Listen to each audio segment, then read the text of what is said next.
This is your host, Bruce Hutchin, welcoming you to another informative episode of Whitetail Rendezvous. This is Whitetail Rendezvous Podcast, episode number 338. Welcome to Whitetail Rendezvous, and today we're going to be meeting with Keith Jackson. Now, Keith is going to talk about how his stepdad got him into the hunting tradition. Sometimes, folks, it isn't who gets you started, but that somebody took the time to get you started. Keith is also going to talk about building hunting relationships. It takes time, but those relationships become priceless. It's never too early to think about food plots. Whitetail Rendezvous has an ebook for you. Just simply text 33444 food plot to get your copy. Welcome to another episode of Whitetail Rendezvous. And folks, we're heading to Wisconsin, my old stomping grounds, and we're going to meet up with Keith Jackson. Keith is a pro staffer, team member of Whitetail Stalker. Hey, Keith, welcome to the show. Hi, Bruce. Thanks for having me.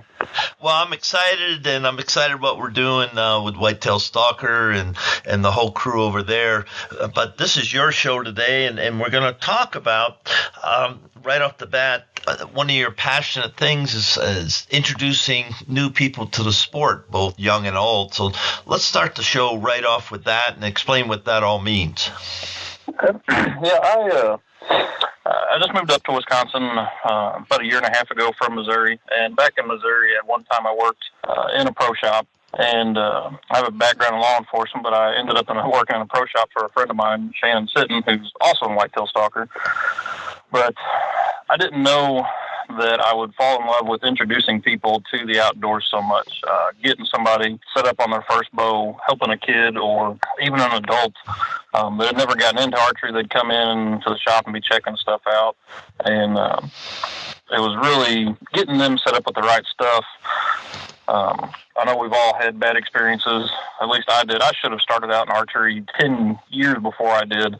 But I had a bad experience in a pro shop.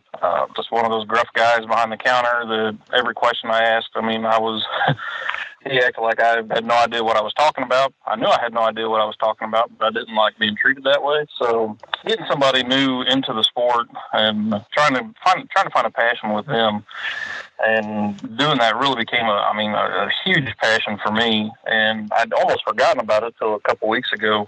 A friend of mine bought a new bow, and I was getting him set up in my basement. And I don't have a shop in my basement, unfortunately, but with all the tools and everything that I did have, I was able to get him lined out. And his third shot, he nailed the bullseye. I have 15 yards in my basement is all I have, but still, his third shot, he got the bull. Just 10-ringed it. And anyways, it's been really awesome. While I was in Missouri, I was a hunter education instructor for a while. I really enjoyed that, teaching kids, and there was a lot more adults than I thought there would be in those classes, but teaching people gun safety and hunting safety. Crossing fences, crossing creeks, and how to do it safely and properly, and making sure that there's going to be resources for us to enjoy and for our kids and our grandkids and so on to enjoy for the future. And in that, I've kind of turned that into spending time with people. I've taken several people out hunting for their first time. I took a friend of mine that I'd known since grade school turkey hunting for the first time, and he killed his first bird. I was able to call that up for him, and just that whole experience. We've been friends since kindergarten, but we never had that connection. And when you're with somebody that harvests their first animal after all the hard work put into it, and that's a connection that we're always going to have. He's always going to remember his first turkey. He's always going to remember I was there with him. I'm never going to forget it. He's never going to forget it. And it's building relationships, building connections, and trying to keep this industry and the sport going with all the attacks that it's been under in the recent years. With that, I've turned on building those relationships. I've had a calling from God into youth ministry, and I'm working towards that. And I've been called to intermingle the two, and trying to get people into the outdoors and telling stories. Whenever you get a group of hunters together, what's the best thing to do is they want to tell hunting stories. And all of that is the same thing we do whenever you get a bunch of Christians together. We tell a bunch of stories, and it's fellowship. And the two just go hand in hand. You're creating memories, you're creating relationships, you're drawing closer to God. God created this beautiful world and these great outdoors for us to enjoy. And too many of us sit on the couch and try to watch it on TV or on the internet. I mean, there's nothing like sitting out in southeastern Wisconsin in 0 degrees with 20-mile-an-hour winds watching the sun come up. But, I agree. But doing that with somebody that's never done it before, maybe you want to pick a warmer day, but it's a relationship it's a connection that you're always going to have, and you're building friendships. You're trying to do everything you can to further the sport and greater the following that we have. I mean, it's not an obsession. It's not a hobby. I mean, it's a passion, and any true hunter is going to tell you the exact same thing. There's nothing like it, and there's less of us, it seems like, than there used to be when I grew up. When I grew up, everybody I knew hunted or fished, and now I've moved here in Wisconsin, and I'm new to the area still, but finding somebody that does the same kind of stuff I do has been a lot tougher than I thought it would be. I've got a couple friends now that do hunt and fish that I can go with, but it took a long time, and we need to do better at that. And well, I'll just interject right now. Get a hold of John O'Brien. He owns Grandpa Ray Outdoors, and he lives in Madison. So he's on the way up, up north, as they say. So, give him a shout, and I'm going to make a note to refer you to John. Let me make a note of that, John O'Brien. Yeah, no problem. Okay. Appreciate that. So, you told me in the warm-up you headed up to Portage along the Wisconsin River, give or take a few miles. So why did you pick Portage area? Well, I hunted in Walworth County all of last year. My in-laws have a little bit of land, and but they let me hunt on that. And then there's public land, Southern Kettle Moraine Forest here in part of Waukesha County, and there's other public land as well that's available to hunt. And I did plenty of that, but I just wanted something different to try to find a new place, a different place everywhere I went on public land. Seemed like I was bumping into somebody, and I'd never been to, which Portage still isn't the northern part of the state, but I'd never been that direction, and I like to explore, like to find new places, and looked around on the map, and around Portage there was quite a bit of public land in the area. I looked at Wisconsin DNR's website. I'm looking at their deer density estimates and different harvest totals and stuff for the different counties, and so I picked the Portage area. It was hour-and-a-half drive from my house, so I could get up early in the morning and drive straight there and hunt all day and come home at the end of the day, and that's what I did. Just hunted on some DNR land. I went up there. I left about 3 o'clock in the morning. I got up there around 4:30, 5 o'clock, and I'd never set foot on the land before, never seen the place before. Whenever I looked at it on the map, I actually had an idea to go due west of where I was parked. And I got about 50 yards into the woods, and just looking at it in person, I decided to go hang a right turn and go south. And it wasn't 5 minutes, and I jumped up 3 does. So I ended up hunting some little woodlots in between fields and different stuff. Saw a lot of deer that day, saw a lot of pheasants. I'd never seen a pheasant before, being from southern Missouri, so that was pretty cool. But beautiful area. Just the terrain. I found some hills. There's not a lot of hills in southern Wisconsin. I didn't really realize that all the years I've been visiting my in-laws in southern Wisconsin. But compared to southeastern Missouri, southeastern Wisconsin is pretty flat. So that was kind of nice to find some hills, and found a couple gravel roads too. I'm not from the city, so gravel roads and hills and hollers are my stomping ground. So it's kind of a total different area up here, but it was beautiful, just in a different way. Portage was really a gorgeous area. Yeah, let's go back now. I think it's what's the road that goes straight off the interstate by the ski area, and then it goes right up north? Were you east of that highway or west? I was on the eastern side. Okay, go ahead.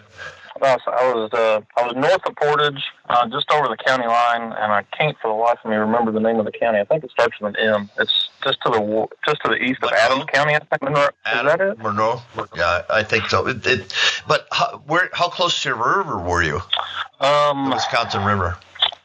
Just a few miles. I drove past it around lunchtime, and we're going that far away from home. You'd think one thing you'd remember is to pack a lunch, especially a guy my size, but I did not. So around lunchtime, I drove looking for a gas station or something to find a sandwich, and ended up passing over the Wisconsin River, and was right. I mean, it was just a few miles away. Yeah. Okay. Now, so did you harvest a buck last fall with your gun or your rifle or your bow? I did take one with my rifle. It was in Walworth County. My father-in-law got me permission to hunt some land, and I looked at it on the map, and like I said, another place I'd never been before. Excuse me. I drove around the night before trying to look at it in the dark, but that didn't work. But looked at it on the map and found a place that I wanted to go. And I talked to the landowner, and he told me the lay of the land as far as the areas that I could hunt, because there was some spots he didn't want me going into, and which was totally fine. He was, a really nice guy, especially letting a guy he'd never met hunt his land before. And anyways, I found a spot on the map. I got parked. I walked. The best thing about it was 200 yards from the road from where I was hunting. I was watching cars drive by all morning. But I sat there on the wood line, the edge of a wood line, and where agricultural field and the wood line met up, there was a pond about 30 yards into the wood line, and just the way the terrain laid out, it was a beautiful pinch point, looking at it on the topo map.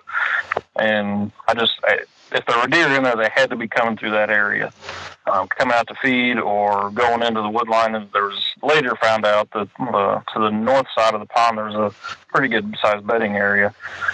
And I didn't kill anything that morning or see anything that morning, but that afternoon I was sitting there maybe an hour before dark, and pulled out my grunt tube and made a couple, just nothing loud, just to see if anything was close that I hadn't seen. Made a couple grunts, a couple soft grunts, tending grunts, and not much sooner than I put my call back in my pocket, and here comes a buck coming down the wood line right on the edge of the field. And he's just, you could almost see him snarling. He was so mad. The hair on the back of his neck was standing up, and he was just looking for a fight. His head's up and down. He's looking and sniffing and just looking for whatever made that noise. And I tried getting it on camera, tried recording it, and I got my camera recording and had it set up. And I had time to get everything set up, but it still happened in just a matter of seconds. So I don't know how I didn't knock everything over doing it. But anyways, he's coming down, and I get my gun ready and get set up, and he comes to a spot to where I think he's on camera, because I'm more focused on him than I am the camera at this point. And he stops and turns, and he turns to his left and gives me a kind of quartering towards me shot. It wasn't the best shot in the world, but he was only 30 yards away, and I thought he was going to turn and run. I thought maybe he saw me or something, but he paused long enough for me to take a shot, and I luckily drilled him right in the right spot, and he jumped and ran towards me, and he crossed in front of me at about 5 yards, and then he ran about 20 yards past me and piled up dead. But he, reviewing the footage later on, he ended up stopping right before he got into frame a camera, and as soon as I shot, he jumped into the camera frame. So it ended up kind of not being good on that end, but he was a nice little 9-pointer. And got some great meat off of him. The deer up here are so delicious. Oh my gosh. Southeastern Missouri deer, a lot of acorns, not a whole lot of agricultural fields to eat on, not a corn or beans or anything like that. And man, that was one of the most delicious deer I've ever had. And it was really awesome. And it was also, I didn't realize it at the time, but it was the first harvest that I've had here in Wisconsin since I moved to Wisconsin. Last year, I missed a turkey. I killed a sapling instead of a turkey this past spring. So I didn't get anything this past spring turkey hunting. This little 9-pointer was my first harvest in Wisconsin, so I was proud of that as well. Hey, let's talk about how you got into hunting and where your hunting tradition is taking you. My stepdad came into my life when I was 3 years old, 3.5, give or take. And he's 70, he might hear this. I don't want to lie on him, but I think he's going to be 72 in June, and he still hunts. He fishes almost every day that he can, but he still deer hunts every year. He still goes raccoon hunting all the time. We were always in rabbit hunting, squirrel hunting. We always had dogs. At one time, we probably had 10 or 15 dogs between rabbit dogs and coon dogs, and just started out doing that. The first time I was able to go in the woods with him, I had a little Red Ryder BB gun tagging along with him while we're going rabbit hunting, and I just thought I was the coolest thing in the world, and got to go with him, and he got a couple rabbits that, quote unquote, I got, and it was just really awesome. And that's evolved into, I was, back whenever I was younger, in Missouri, you couldn't deer hunt until you were 11 and taking the hunter safety class. And so I went with him for several years, just sitting in a stand waiting for a deer to come by, and never got to hold a gun or anything. I was just sitting in the stand with him, and I loved it and wanted to do it and wanted to be a part of it so much that even though I couldn't take anything, that I still wanted to be in the hunt. And that's another thing with hunting. I mean, it's not about the kill, it's about the trip, and it's about the stories and the experience. But my stepdad passed that passion on down to me, and as a teenager, I got kind of rebellious, as teenagers tend to do, and I got away from hunting for a few years. I was playing a lot of football and playing a lot of sports in high school, and so hunting kind of took a back door for a little while on that. And after I found out I wasn't going to be a professional football player or anything, I got back into it, and it's been just, I love it. I love everything about it. I love the preparation that goes into it. It's a year-round thing. It's shed season now, walking the trails with my kids and my dogs and my wife, and looking for sheds, for scouting for next season, looking to see for any kind of sign, just to try to plan that ambush for next year, see what we did wrong this year and see where I can improve on. And food plots, putting the hours in to get those things, to get your soil composition right and get the right plants in the right light, and depending on what you're doing, the area that you're in, the terrain. I love everything about it. I love the outdoors, and I'm thankful above anything else to my stepdad that he's passed that on to me, and that he got me into church at a young age and gave me that foundation as well. Hey, how did people get a hold of you, Keith? If somebody wants to reach out to you, have a question. Yeah, they can go to Facebook and search for Whitetail Stalker, or they can search for me individually as Keith Jackson Whitetail Stalker, and you can contact me on there, private message me, email me on the Facebook on private message, and just give me a shout and let's go hunting or something. Yeah, I got another guy. He lives, about half an hour, 45 minutes east of Portage. Brian Sparks, and Nelson Creek is his company, and so okay. I'll send you him also, because he's a really neat guy. Yeah, cool. And I'll do that. So let's talk about how you get ready to go hunting, either archery hunting or rifle hunting, and what you do to prepare for the hunting season. Well, this is where having an awesome wife comes into play, and I have the best. The way our house is laid out, I pretty much take over the kitchen. We have, when you come in from our garage, you can go downstairs to our basement, or you can go right into our kitchen. And I have a room in the basement that is like, that's where all my stuff is. It's my hunting room. But whenever the weekend comes along, I work Monday through Friday, pretty long hours sometimes. So late season, whenever the sun's going down pretty low, I don't get a chance to hunt Monday through Friday very often. So Friday night comes around, I have a really big plastic tote that's airtight that I keep all of my hunting clothes and boots and everything in. And that goes into we have a little breakfast nook area, whatever, but that's where all my stuff is. And Saturday morning, whenever I get up, it's all about scent control. For me, scent control is, we never worried about it whenever we were growing up. And I went one stint back in, from probably 12 to 16, where I never saw a deer during deer season. And it might have been because I stunk a little bit. But nowadays, scent control is huge in hunting. And I take it pretty serious. Not as serious as some guys. I know they do a lot more than I do. Buying $300 and $400 machines to strap on their back. I don't have that kind of money. So I have a pretty simple Walmart tote that's one of the nicer ones, but keeps the scent away. And I spray down. I have some scent wafers in my tote, and when I get dressed, get pretty much most of my stuff on, I leave my outer laying off, and I pack my tote into my vehicle before whenever I drive off, and then whenever I get to where I'm going to hunt is whenever I spray down with scent killer, and then I put on my outer layers and spray down again a little more, and then I go to wherever I'm going to be going, and either I don't mess around with animal scents or deer scents too much. I've lost accept them. I like to be more of a, I don't want the, I mean, I know it's impossible to be 100%, but I don't like the animal to know I'm there. I want it to be a complete surprise. I don't want them on alert or something, and then if I have to take a longer shot with my bow, that I don't want them to be on alert for anything. I want it to be a complete surprise for it to be the perfect opportunity. I want to miss an opportunity because all of a sudden when they get something and now they're on alert, then they jump my string or duck my arrow or something. So that's kind of how I get going. I mean, I carry a backpack full of stuff.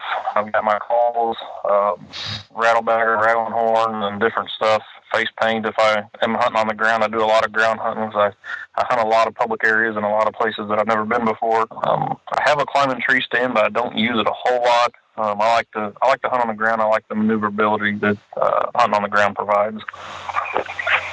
Well, thanks for sharing that. And we're at the time of the show. It's unbelievable, but some 30 minutes have already gone by. So why don't you take a minute or two, give some shout outs to the crew at Whitetail Stalker and other sponsors that you have, and then we'll call it a show. Yeah, I would like to definitely throw a huge thank you to Whitetail Stalker and Mike and Shelly Grandstaff. They've been amazing. I found out about Mike and Shelly probably a year and a half ago from Shannon Sitton, who's a good friend of mine, who's also he's the president of Whitetail Stalker now, and found out about them. I like what they stand for. I mean, God, family, whitetails, and that's what we are. I mean, we're all about God. We're all about the gospel and using every blessing that we have, that we're lucky enough to be bestowed upon, to use that to further God's glory, and that's what we're all about. Spending time with our family in the outdoors, in God's creation, and whitetails. I mean, it's delicious, it's fun, and it's a challenge, and it's an amazing deal.